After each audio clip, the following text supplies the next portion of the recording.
c'est connu et documenté, les IA ont tendance à halluciner. Elles le font de moins en moins parce que les algorithmes ont été retravaillés, les méthodologies d'utilisation de l'IA le sont aussi, mais il ne faut pas prendre les contenus des IA pour argent comptant. Ces contenus sont particulièrement scrutés lorsque l'on parle de loi, de droit, de science, mais pas tout le temps lorsque des sujets plus légers sont abordés. L'une des façons de vérifier ça, c'est d'une part d'être expert dans le domaine et surtout, je dirais, de ne pas utiliser qu'une seule IA. Vous pouvez obtenir une réponse par ChatGPT et vous pouvez la faire corriger par un autre outil.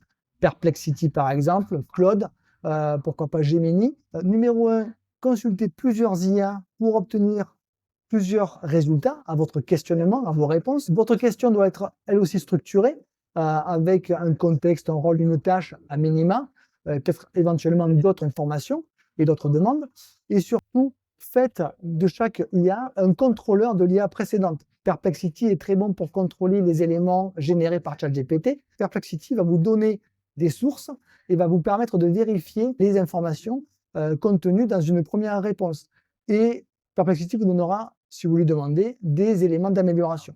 Et pourquoi pas ensuite interroger Claude avec les deux premières réponses et en lui donnant un prompt qui va faire un mélange, un résumé ou en tout cas un assemblage de l'ensemble de ces informations.